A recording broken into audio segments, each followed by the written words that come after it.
Assalamualaikum warahmatullahi wabarakatuh. Shalom, Om Swastiastu, Namo Buddhaya, dan salam kebajikan untuk kita semua. Perkenalkan, nama saya Teresa Yuwardi dari Program Studi Sistem Informasi dengan NIM 825240031. Pada kesempatan kali ini, saya akan menjelaskan mengenai proyek ujian akhir semester saya untuk mata kuliah Web Development, yaitu membuat halaman back-end dan membuat halaman front-end. Baik, pertama-tama saya akan menjelaskan mengenai struktur database yang saya punya untuk proyek ini. Saya menggunakan PHPMyAdmin sebagai platform untuk mengelola database. Oleh karena itu, sebelum masuk ke PHPMyAdmin, kita harus memastikan bahwa XMAPP bagian Apache dan MySQL sudah menyala. Jika sudah, kita bisa masuk ke PHPMyAdmin.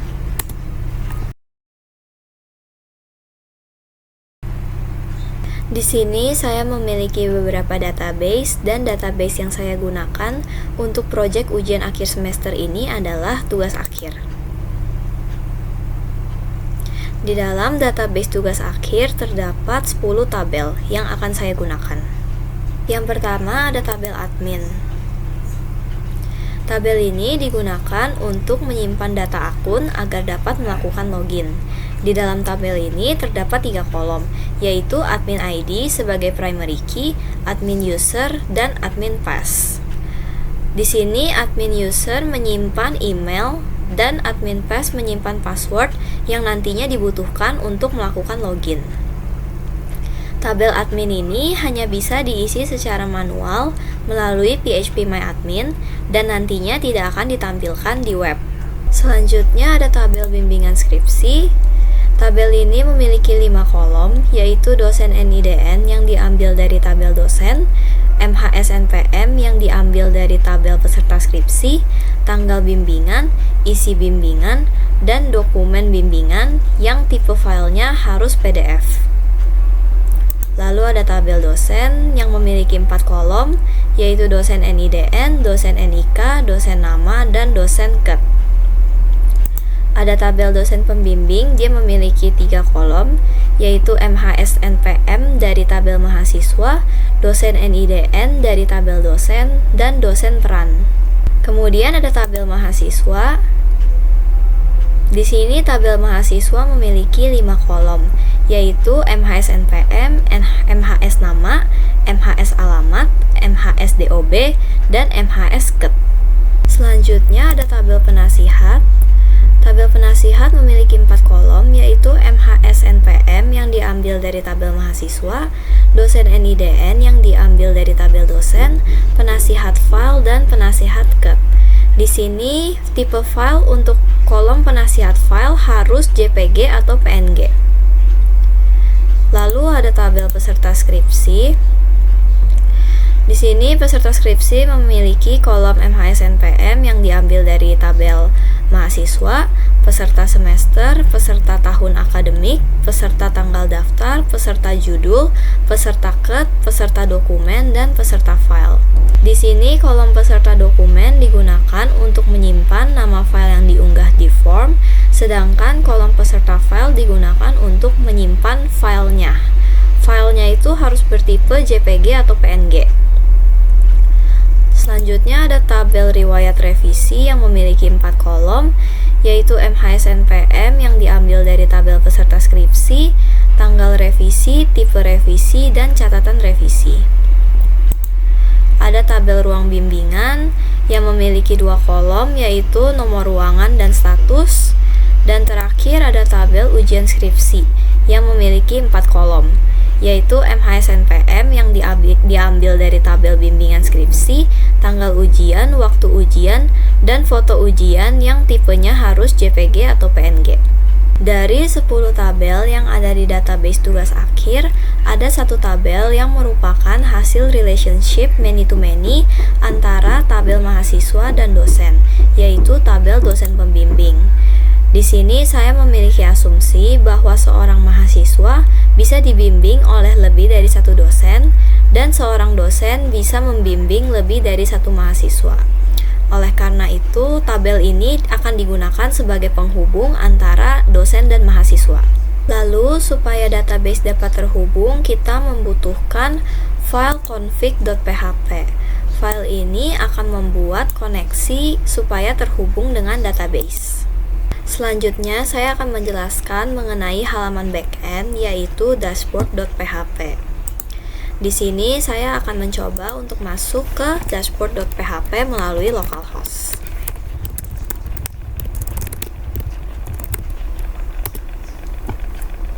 Di sini yang muncul adalah login.php karena saya telah mengatur semua file agar diarahkan terlebih dahulu ke login.php jika pengguna belum melakukan login.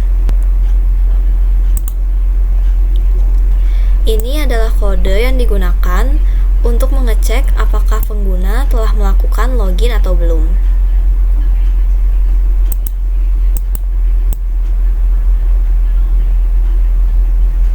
Contoh lainnya, saya akan mencoba untuk mengakses file input bimbingan skripsi langsung melalui localhost tanpa melewati login.php atau dashboard.php. Hasilnya sama, akan diarahkan ke login.php terlebih dahulu karena saya belum melakukan login. Di sini kita bisa melihat di tabel admin, email yang bisa kita gunakan untuk melakukan login adalah paes@yahoo.com dan passwordnya adalah 123. Jika kita salah memasukkan username atau salah memasukkan password, maka login akan gagal. Ini adalah kode yang digunakan untuk mengecek apakah email dan password yang dimasukkan sesuai dengan data yang ada di database. Jika sudah sesuai, maka emailnya akan disimpan ke session.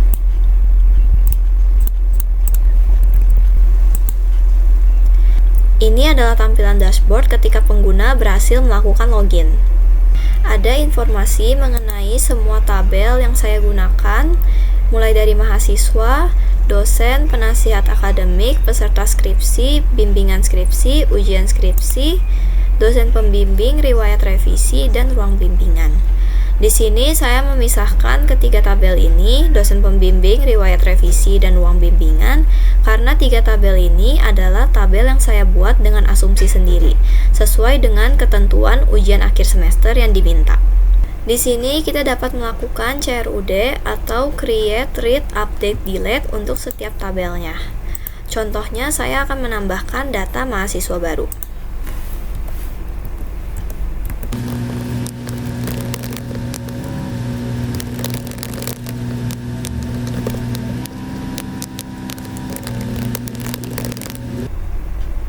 Ketika diklik simpan, maka data mahasiswa yang baru ditambahkan akan langsung ada di sini.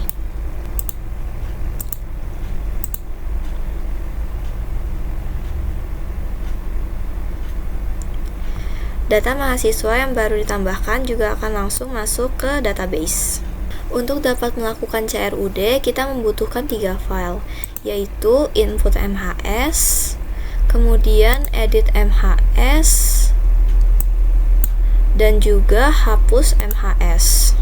Di sini lokal variabel seperti npm MHS, nama MHS, alamat MHS, lahir MHS, ket MHS harus sama seperti name yang ada di form untuk pengisian data.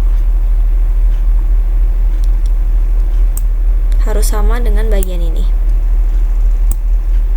Kemudian untuk lokal variabel simpan ini juga harus sama seperti name yang ada di tombol submit, supaya nantinya data dapat tersimpan ke database.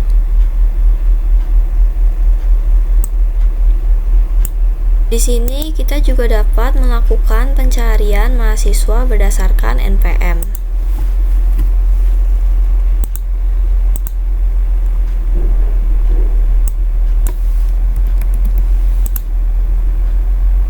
Ini adalah form yang digunakan untuk melakukan pencarian data.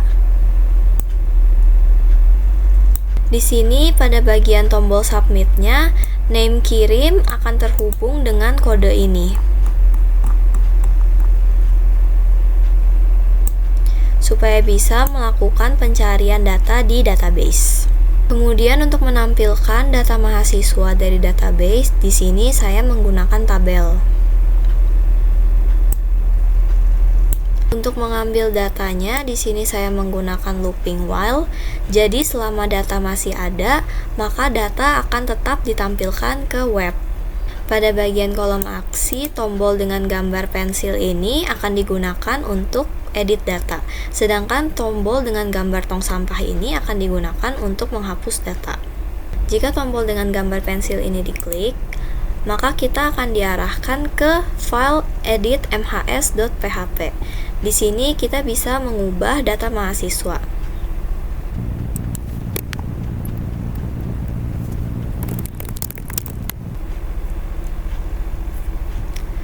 Klik tombol ubah untuk mengubah datanya.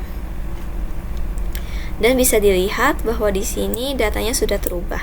Di sini sama seperti sebelumnya, lokal variabel seperti npm MHS, nama MHS, alamat MHS, dan lain sebagainya harus sama seperti name yang ada di form, supaya nantinya data dapat diubah ke database. Lokal variabel ubah juga harus sama seperti name yang ada pada tombol submit. Kemudian pada bagian query,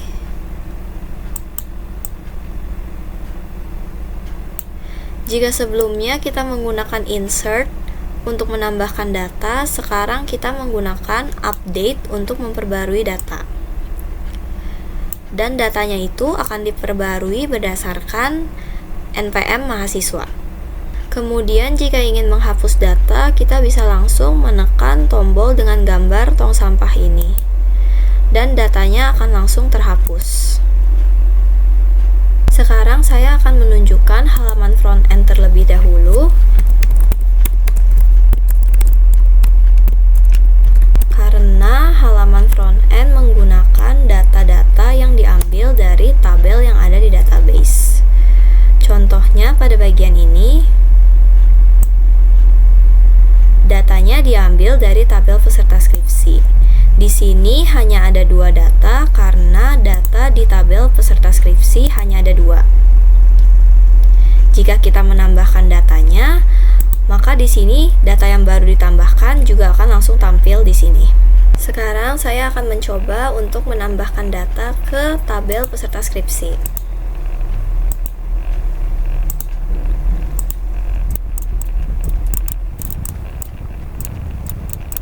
Di sini kita harus mengunggah sebuah file dan tipe filenya harus JPG atau PNG. Jika kita mengunggah tipe file lain, misalnya PDF, maka akan muncul peringatan bahwa tipe file harus JPG atau PNG.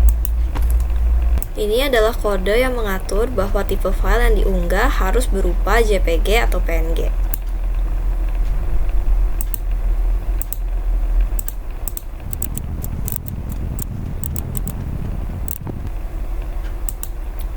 Jika file sudah sesuai, maka data berhasil ditambahkan.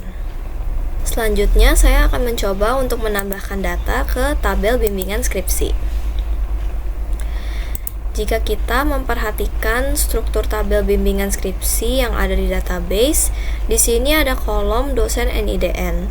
Tetapi di form pengisian tidak ada kolom dosen NIDN karena saya telah mengatur supaya dosen diambil dari dosen pembimbing satu mahasiswa yang datanya diambil dari tabel dosen pembimbing.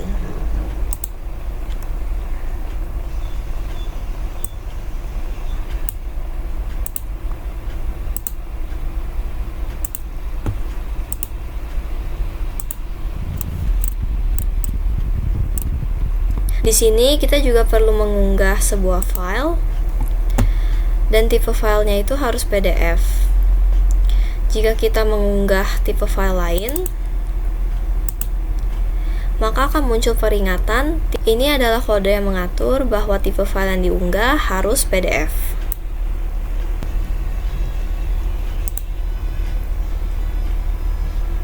Jika file yang diunggah sudah benar, maka data akan tersimpan.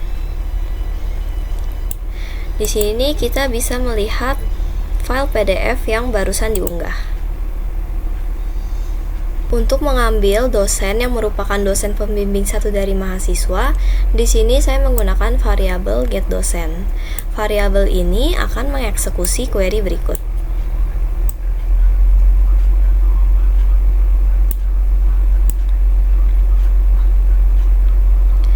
Setelah itu, hasil dari query yang dieksekusi akan disimpan di variabel data dosen, dan variabel dosen NIDN akan memanggil nilai dari kolom dosen NIDN yang dieksekusi oleh data dosen.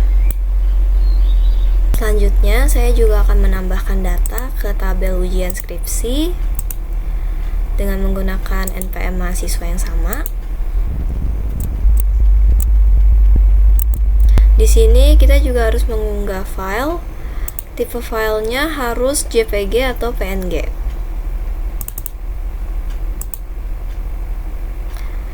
Setelah kita klik tombol simpan, maka datanya sudah tersimpan. Di dashboard.php ini, bagian kanan atas terdapat foto saya dan informasi mengenai NPM dan nama saya, sesuai dengan ketentuan yang diminta untuk ujian akhir semester. Kemudian ada juga tombol logout yang jika diklik sudah berfungsi dan akan diarahkan kembali ke login.php. Seperti yang telah saya jelaskan sebelumnya, isi dari index2.php ini diambil dari data yang ada di database. Contohnya pada bagian ini diambil dari tabel peserta skripsi. Sebelumnya hanya ada 2 data, tetapi karena tadi saya telah menambahkan 1 data baru, maka sekarang ada 3 data yang ditampilkan. Untuk mengambil semua data yang ada di sini, kita perlu menggunakan looping while. Variabel data ini mengambil data dari query 2. Ini adalah query 2. Di sini saya melakukan join tabel peserta skripsi dan mahasiswa karena saya juga ingin mengambil nama mahasiswa untuk ditampilkan. Untuk menampilkan gambar ini, saya menggunakan bantuan variabel gambar underscore base 64. Karena gambar disimpan di database dalam bentuk blob, sedangkan browser tidak bisa membaca tipe file seperti itu. Jadi gambarnya perlu diubah ke tipe file yang bisa dibaca browser, yaitu base 64 string. Kemudian untuk menampilkan informasi lain, kita hanya perlu memanggil datanya dengan menggunakan echo seperti ini. Untuk bagian ini, saya menampilkan jadwal ujian skripsi dari masing-masing mahasiswa. Kemudian bagian ini menampilkan foto ujian skripsi beserta judul skripsi dari masing-masing mahasiswa. Kemudian ada daftar mahasiswa yang diambil dari tabel mahasiswa.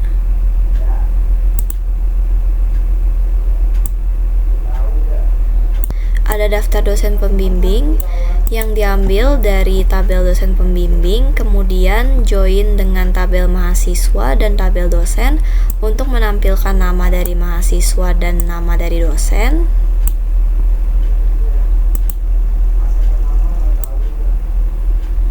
Ada informasi ruang bimbingan yang diambil dari tabel ruang bimbingan. Ada daftar dosen yang dapat dipilih untuk pendaftaran bimbingan skripsi yang diambil dari tabel dosen. Kemudian ada informasi mengenai revisi skripsi yang diambil dari tabel riwayat revisi.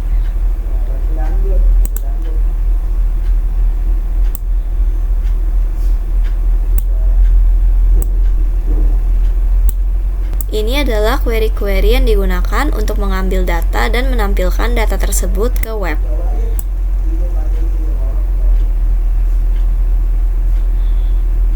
Terakhir, ada foto dan data diri saya yang perlu dimasukkan sebagai salah satu ketentuan ujian akhir semester yang diminta. Sekian penjelasan saya mengenai halaman back-end dan front-end yang saya buat untuk proyek ujian akhir semester mata kuliah Web Development. Mohon maaf apabila ada penjelasan yang kurang lengkap ataupun kurang jelas. Terima kasih sudah mendengarkan.